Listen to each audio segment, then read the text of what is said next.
Okay, सो आज का हमारा टॉपिक है केमिकल बॉन्डिंग। केमिकल बॉन्डिंग में बहुत सारे टॉपिक्स के प्रीवियस ईयर क्वेश्चन जो एग्ज़ाम में लेटेस्ट आए हुए हैं उनके बारे में हम बात करेंगे। पहला क्वेश्चन आपके सामने है, 2022 में आया था। विच of the following pair of molecule contains odd electron molecule.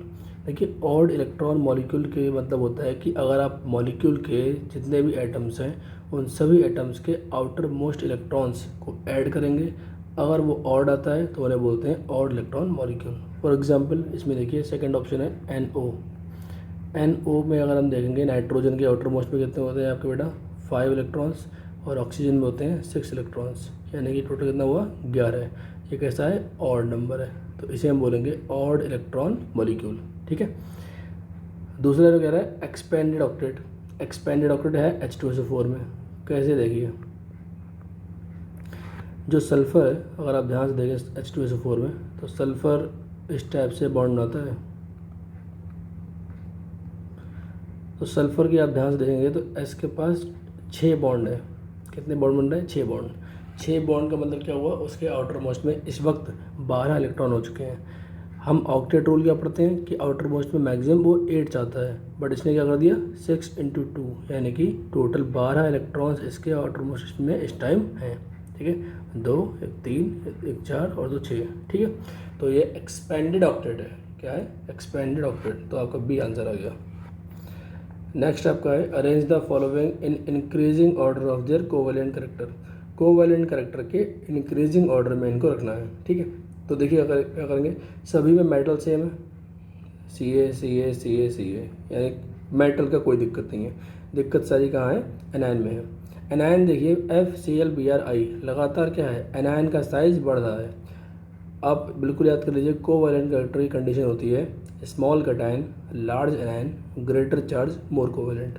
इसका मतलब क्या हुआ, जिसका एनायन बड़ा होगा वो मोर कोवैलेंट होगा। तो आयोडीन का साइज़ क्या होता है, सबसे बड़ा होता है। इसका मतलब CaI2 सबसे ज़्यादा कोवैलेंट होना चाहिए और CaF2 सबसे कम कोवैलेंट होना चाहिए। इसका मतलब क्या हुआ, A सबसे कम और B और D सबसे अच्छा। तो आंसर क्या हो जाएगा आपका, B हो जाएगा। ठीक है, नेक्स्ट आप बढ़ेंगे। नेक्स्ट आपका आता है arrange the following in the decreasing order of their covalent character. Same question फिर से है, ये क्वेश्चन एग्जाम में काफ़ी आते हैं इस टाइप के।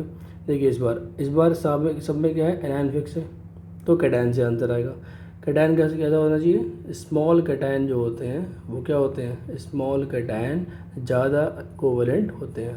ठीक है, तो LiCl कैसा है, छोटा है, इसीलिए क्या होगा, LiCl मोर कोवेलेंट होगा। तो यानी कि एक ज़्यादा अच्छा होगा और डी हमारा कम होगा। तो ए सबसे अच्छा, फिर बी, फिर सी, फिर डी। तो आपका सी आंसर आ जाएगा।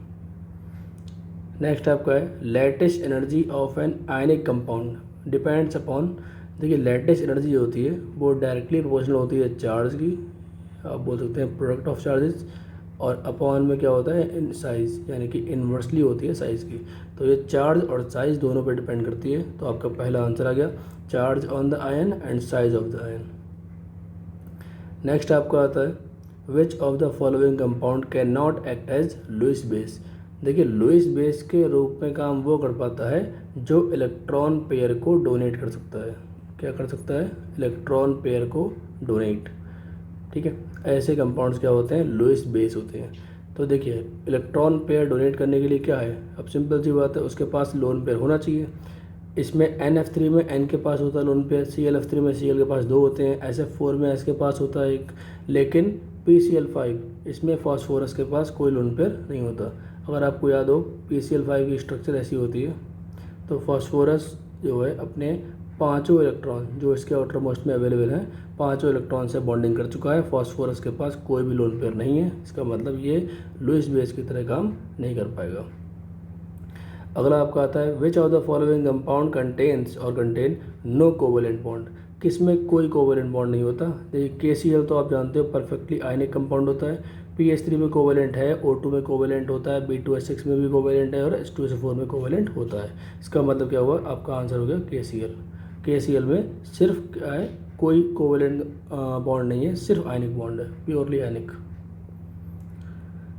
नेक्स्ट आपका आता है लेटेस्ट एग्जाम्पल है ऑर्डर ऑफ कोवेलेंट बॉन्ड। आपको ऑर्डर निकालना है। ठीक है, तो बेसिकली इसमें 3-4 कंपाउंड्स हैं। देखिए KF और KI की बात चलेगी, LiF और KF की बात है,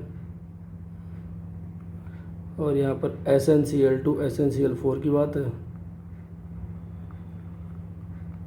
और यहाँ पर CuCl और NaCl की बात है।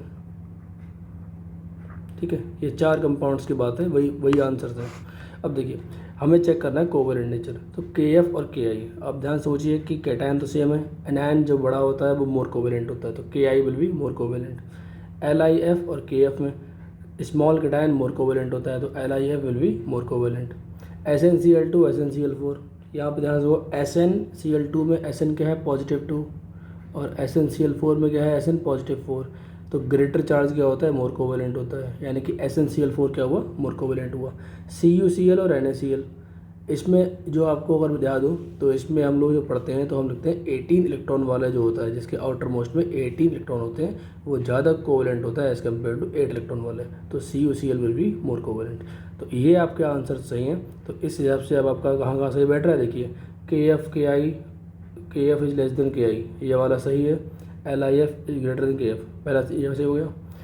पहले में क्या गलती है, पहले में गलती है कि KF is greater than KI लिखा हुआ है, जो गलत है।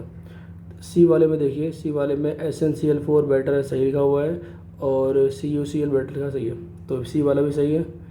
D वाले में देखिए LiF is greater than KF, सही लिखा है। CuCl लेस देन, नहीं गलत है, पहला गलत हो गया और D गलत है। E देखिए KF is less than KI, सही लिखा हुआ है। CuCl is greater than NaCl, सही है। तो यानी कि B, C और E सही है, तो आपका आंसर आ गया B, C एंड E। इसके बाद आपका लास्ट क्वेश्चन आता है, identify the species having 1 pi bond and maximum number of canonical form from the following. तो ये कह रहे हैं कि जिसमें कम एक क्या हो, एक पाई बॉन्ड हो। तो एक पाई बॉन्ड किसमें होगा, तो देखो SO3 में तो होते हैं तो बेटा 3 पाई बॉन्ड, तो काट दिया उसको ऐसे ही। O डबल बॉन्ड O, इसमें होता है 1 पाई बॉन्ड, चलो देख लेंगे इसको। SO2 होता है इस टाइप का, इसमें होता है 2 पाई बॉन्ड, कोई काम का नहीं, काट दो इसको ऐसे ही, हमें चाहिए 1 पाई बॉन्ड वाला। CO3-2 कार्बोनेट आयन ऐसा होता है CO3-2 O- एंड O-, यहाँ भी क्या होता है 1 पाई बॉन्ड, यानी कि बात चलेगी O2 और कार्बोनेट की, इन दोनों को तो वैसे ही कर दो। ठीक है, अब देखो ये कह रहे हैं maximum number of canonical forms. Canonical क्या होते हैं, रेजोनेटिंग स्ट्रक्चर्स होती हैं, यानी कि जहाँ पे रेजोनेंस ज़्यादा पॉसिबल हो पाए। O2 में कभी भी रेजोनेंस हो नहीं सकता, बिकॉज कोई नेगेटिव चार्ज है ही नहीं जो ट्रैवल कर पाए।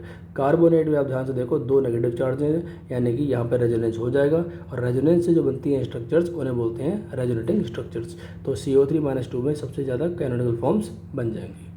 ठीक है, यहाँ पे आपके क्वेश्चन खत्म हो गए इस टॉपिक के। इसी केमिकल बॉन्डिंग में और टॉपिक्स के अदर प्रीवियस क्वेश्चन मैं जल्दी डालने वाला हूँ, तो आप इसको देखते रहिए।